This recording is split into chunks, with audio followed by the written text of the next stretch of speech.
Yo, what's going on, guys? We got to talk about Jalen Duren.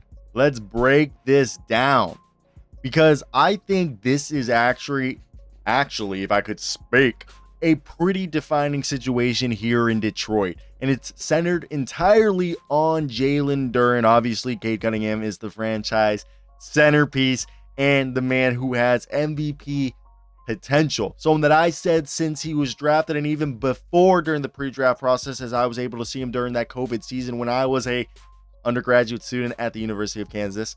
Rock Shock J-Hop, baby. And I got to see him like up close when he led that OK State team. And he's literally a guy who plays slow, fast, and is the closest thing to Luka Doncic that we've seen since Luka. And with Jalen Duren being what I would say the centerpiece and a big piece of discussion for a team like the Pistons, he is someone who's in a contract year, whether you knew that or not. He is the one who has the potential. The production, it's happening right now where they expected it to be for all those years. And it's the second year of JB Bickerstaff running his system. And Duren's playing with a different kind of fire this season. And it's no mystery why. He's in that final year of his rookie deal, staring down restricted free agency in the summer of 2026. That's a contract year, and he's treating it like one. The early returns, elite efficiency, playing well on defense, showing some basketball IQ that last year we saw it, but we didn't know if it was going to carry over or improve, and it has. And the most important number to stick in your mind through these 5 games is he's hitting almost 80% of his free throws. His free throws are at a 79% clip. That's not just an improvement if it holds. That's a game changer. And I know it's free throws, but it transforms him from a guy you might have to pull out in crunch time in the fourth into a guy that you actually can run your offensive through in pick and rolls and other such plays.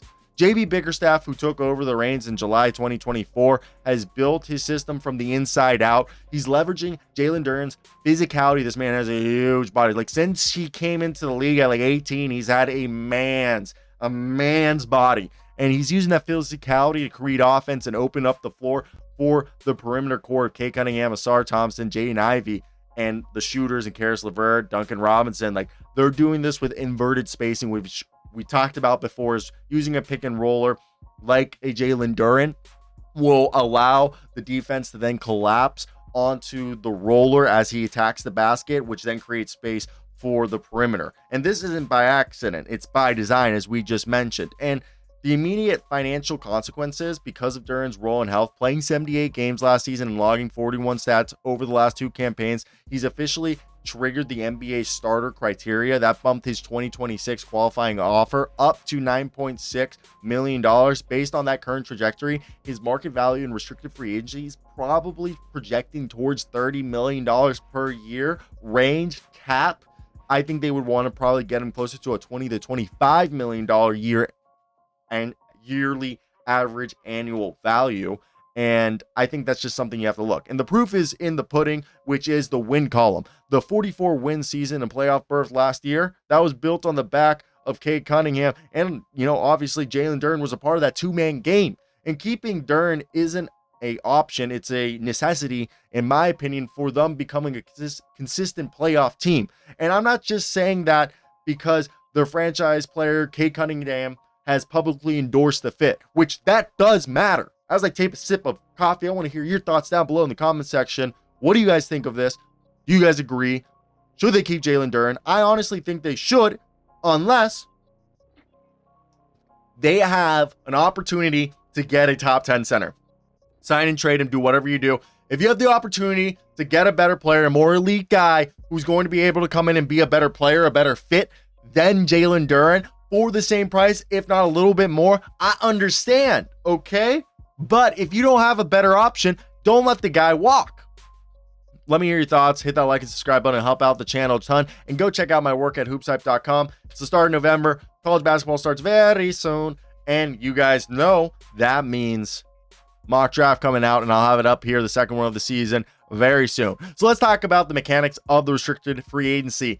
as Duren is finishing the rookie year, a 4-year, almost $20 million deal he signed when he was drafted in 2022. He's making $6.4 million this season. In the front office and his camp couldn't agree on an extension before the start of the season. So this is going to restricted free agency this summer in 2026. That is obviously a calculated risk, but his play is now forcing their hand.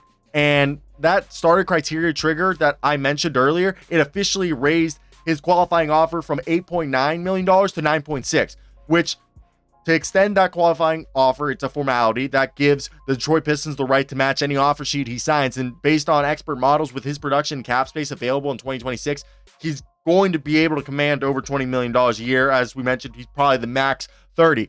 And you're wondering, why is that number so high? It's not just his elite rebounding ability. He's 90th percentile on the offensive glass and 87th defensive glass percentile. And it's the free throw shooting. A year ago, his value was capped and defenses could just foul him. A hack-a-Duren strategy was a real option. But now, by becoming a 79% free throw shooter on a decent volume, he's neutered that strategy. A guy who can play in the fourth, a guy who's a hyper-efficient, good rebounding, strong screener, rim running center who you can't intentionally foul is worth exponentially more than someone that you can and who can be played off of the floor in the fourth. And that's what justifies a $20 to $30 million projection and points towards the Pistons maybe having to match a max offer. And how did we get here? I think JB Bickerstaff, a guy who's coached Evan Mobley and Jared Allen, has been key in the development. JB Bickerstaff coaches these guys hard. He builds a culture on effort, defense, and connectivity, and that lets him push them without losing the locker room. His offensive mandate was clear: diversify the attack, stop being so reliant on Cade, space the floor. Trajan Langdon brought in a bunch of shooters who don't need the ball in their hand, complement, space the floor so Cade can drive and kick. And he's installed this inside-out game, JB Bickerstaff, that allows them to run the offense through Cade Cunningham, have Jalen Duren come in and sometimes play in the high post in that elbow wing slot triangle while they run some dribble handoffs, DHOs, and have him roll hard to the cup. Duren himself has talked about wanting to develop that part of his game, studying two-man actions with a shooter like Duncan Robinson that they brought in. But the crown jewel is the pick and roll chemistry with Cade Cunningham. It's reached another level. Cade's maturity and pace in the pick and roll are manipulating defenses with his ability to decelerate. And when they overplay him, Duren's rolling hard for that lob already, and he's in the air by the time he throws it. And the numbers prove it. Duren is scoring 3.6 points per game as the roll man, shooting 67.7% from the field with a 64.2% scoring frequency.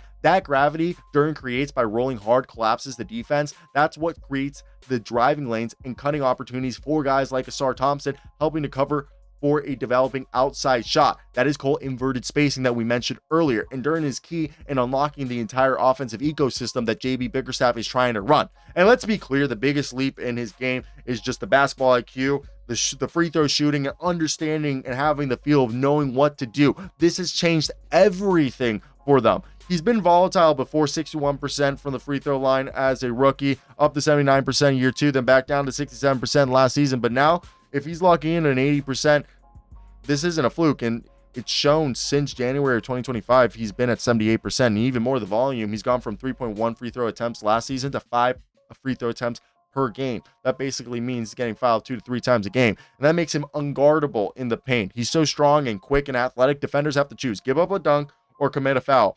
And when he was a 67% shooter, fouling was the smart play. Now that he can hit those at a decent rate, he's punishing defenses. We saw him with him the other night when he dropped 21 points on just 9 field goals attempts because he got to the line 12 times and made 11. He's putting opposing bigs in foul trouble early. This combination of high volume, free throw shooting and just efficiency, it guarantees him several more points a game and completely shifts the defensive calculus that the opposing team has to put when they play against a guy like Jalen Duren. It's not just Cade Cunningham who's doing the job right there. And this is going to drive his valuation as a free agent this coming offseason. And he's put in the work, spending time with a legend like Rasheed Wallace this past offseason to diversify his game, and it's paying off. And of course, there's still hurdles, mainly on the defensive end. Duren is the full-time starting center, logging around 26 minutes a night, and Bickerstaff runs a tight 8 to 9 man rotation. So they have a reliable backup big, and that's what they do with a JB Bickerstaff team, and that's Isaiah Stewart, who's playing about 22 minutes a night.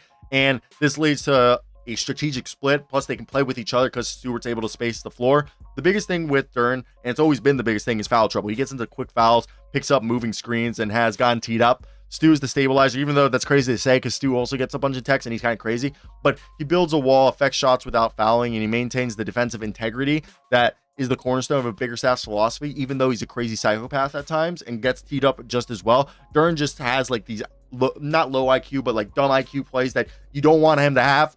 But Duren also sometimes hunts the highlight plays, highlight blocks, while I think Stu's the better positioning, consistent defender out of the two.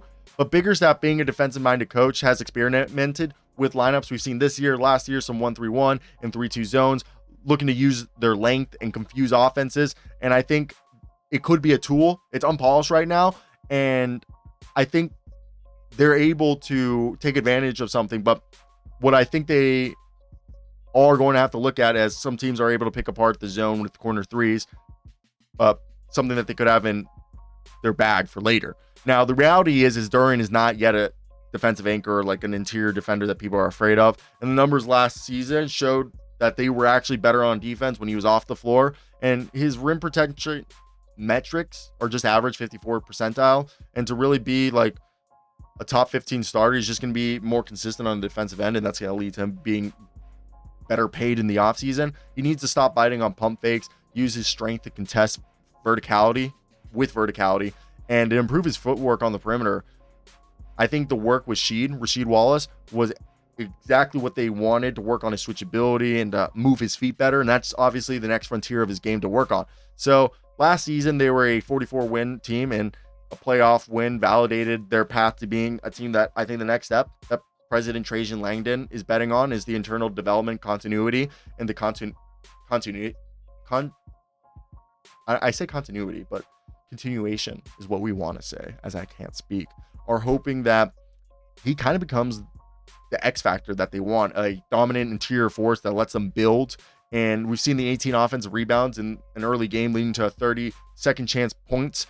And Duren's in the 90th percentile of offensive rebounding, which is an engine for that. Gives you the ability to physically impose your will against your opponent, who gets demoralized, that you just can't get a rebound, that you're just giving up second chance points, putbacks. And also on the defensive side, getting those rebounds creates the ability of fast breaks, transition offense, and just really creates the best offense, which is defense. And the early averages of 15 and 10 and the reliability he's coming from at the charity stripe puts him in position to maybe be an all-star this year. And the upside of having a guy who's averaging 15-11, who has the ability to build on some defensive recognition that got him an all defensive team vote last year, allows his value to continue to go up. It's not like he's terrible on defense, nor is he elite on defense. He shows moments where he's really good at defense, and then there's other moments where you're like, oh my God, dude, why are you doing that? And I think long-term success for the Detroit Pistons is figuring out if Cade Cunningham and Jalen Duren are going to be long-term. And Cade said it himself, quote, "I think our games just complement each other very well," end quote. Your franchise all-star, potential all-NBA, MVP, I think he was all-NBA, so your all-NBA, potential MVP, doesn't say things like that lightly.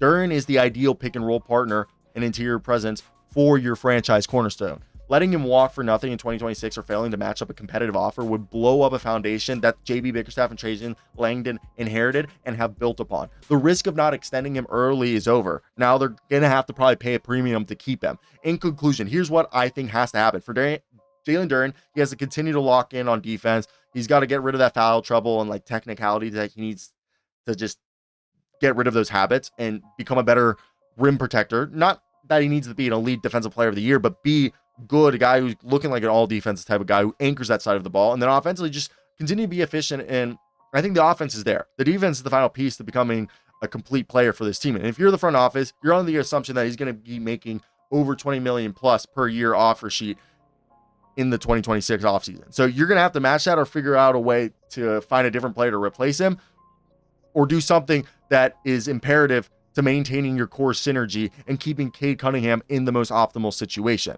And Bickerstaff's system has unlocked this. He's creating an inside-out scheme that has maximized Duren as a pick-and-roll big man that complements Cade Cunningham. And I think if this is the organizational direction that they want to go, and they want to continue to provide the platform for this young core to win, you got to keep him. So that's basically my thoughts for today, guys. I hope you guys did enjoy today's video. If you made it to the end of the video, hit that like and subscribe button. It'll help out the channel a ton. And go check out hoopshype.com. Cheers.